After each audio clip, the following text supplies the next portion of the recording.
lagi sama gue Jo. Ini ceritanya pasukan tikus dari pantai selatan. Curious nggak sih kalau dengar pantai selatan itu? Ya jadi gini, ceritanya suatu hari ini seorang pria ini memarkirkan motornya di sebuah pondok di pinggiran pantai. Dia tuh lagi patah hati. Pacarnya itu akan segera menikah dengan pemuda pilihan orang tuanya. Ya ceritanya broken heart nih cowok ya, namanya kita sebut aja Gendon. Jadi si Gendon ini saking patah hatinya tertidur di dekat pantai itu. Nah akhirnya tengah malam tuh dia kebangun gitu, ada suara berisik dari laut. Terusnya si Gendon itu ngeliat dari kejauhan, kok ada sesuatu yang berenang ke arah pantai. Gendon itu kaget, panik. Ternyata ribuan tikus berenang dari tengah laut menuju ke pantai. Si Gendon ini takutnya luar biasa dong. Sampai-sampai tuh tikus itu berlarian kena kakinya gitu. Dan Gendon pun pingsan. Besok paginya dia ditemuin sama nelayan. Akhirnya dia nanya ada apa sih gitu kan. Ternyata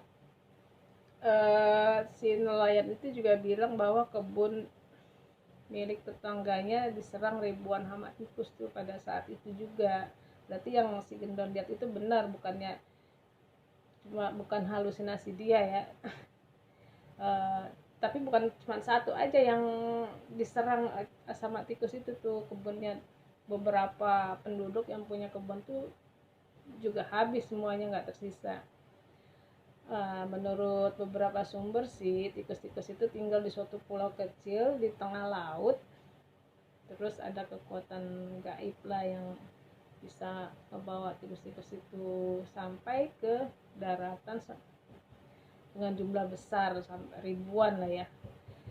Dan sampai saat ini pun jadi pertanyaan besar, kok tikus bisa melintasi laut selatan? Bisa nggak dipikir gimana tikus bisa ada di tengah laut? Ya itu sekali lagi mistik atau gaib. Jadi ya ada cerita begitu dari masyarakat setempat, ya kita ya sebagai tengah laut ya itu sekali lagi mistik atau gaib. Jadi ya ada cerita begitu dari masyarakat setempat, ya kita ya sebagai kita punya faith ya, kita percaya aja ya sama hal-hal yang gaib. Ya yang gaib itu pasti ada juga. Ya itu sih terserah kawan-kawan semua ya mau percaya apa enggak. Cuman ya kita ya at least ya tetap jaga sikap lah kalau kita pergi kemana-mana. Kita nggak pernah tahu kan di sana itu ada pantangan apa ya. So be nice. Okay, thank you. Hai, balik lagi sama gue Jo di Japanese Ghost Story. Jadi kali ini gue mau cerita tentang Raja Lele, siluman Raja Lele. Ceritanya itu dari Jawa Tengah. Jadi kita sebut aja namanya Susilo ya. Susilo itu dia kerja sebagai buruh di tetangganya namanya Pak Sardi. Dia kerjanya cuman ngawasin padinya gitu, kalau ada hama atau ada ya ngawasin gitulah. Nah selain itu Susilo juga cari penghasilan lain dari kerjanya sama Pak Sardi. Jadi dia nangkap lele atau belut di sawah. Jadi suatu hari dia tuh pergi ke sawah untuk nyari belut itu sama lele. Dari siang tuh hujan hujan besar. Dia pergi malam, jadi udaranya masih berasa dingin. Tapi ya untuk menafkahi keluarga ya dia ya terobos aja gitu. Di sana dia juga ngawasin air lalu menangkap lele. Susilo mengayuh sepedanya dan berharap dapat tangkapan banyak untuk dijual lagi ke pasar.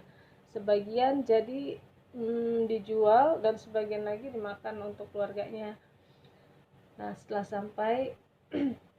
sampai di tujuan, Susilo menebarkan pancingannya di pintu air irigasi sawah. Sambil nunggu, akhirnya Susilo berburu belut di lumpur-lumpur sawah. Nah, akhirnya Susilo bisa nangkap 6 belut itu tuh, besar-besar. Dan juga dia mendapatkan 4 lele besar-besar sebesar lengan orang dewasa itu lelenya ya, ada 4. Ya dia senang dong. Akhirnya dia pulang sambil ngayuh sepedanya. Itu sekitar pukul 1:30 pagi. Hujan gerimis. Pas dia sampai di jembatan dia ngeliat dari jarak 5 meter tuh ada sesuatu yang aneh ngelintasin jembatan gitu. Dia bilang, astagfirullah, itu apaan gitu, penasaran kan. Terus dia ngeliat seekor lele. Bedanya itu sekitar pukul 1:30 pagi. Hujan gerimis. Pas dia sampai di jembatan dia ngeliat dari jarak 5 meter tuh ada sesuatu yang aneh ngelintasin jembatan gitu. Dia bilang, astagfirullah, itu apaan gitu, penasaran kan. Terus dia ngeliat seekor lele besar seukuran kulkas 2 pintu. Kebayang gak sih kulkas 2 pintu semana gedenya lele itu loh. Tapi lele itu nggak punya daging, jadi cuma hanya tulangnya aja gitu. Nah, di belakang raja lele itu yang besar itu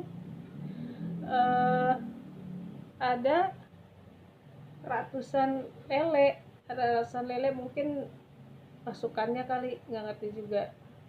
Terus itu raja lelenya bilang, kembalikan anakku yang kamu tangkap. Nah, ternyata si Susilo itu takut, akhirnya ngelepasin tuh ikan sama belutnya yang dia tangkap itu.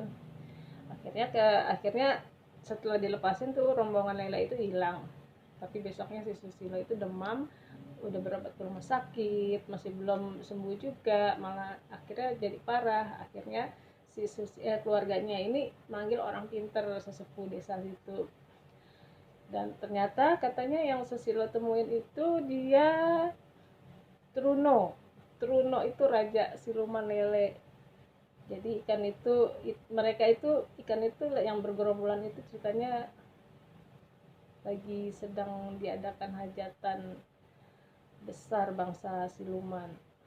Ya akhirnya, ya percaya nggak percaya sih, akhirnya ya Susilo pun kapok lagi nangkep lele malam-malam. Ya tapi memang sebagian sih ada juga cerita kayak begitu. Ya kita percaya nggak percaya, ya memang harus percaya karena yang nggak pun ada ya. Oke, sekian dulu, thank you.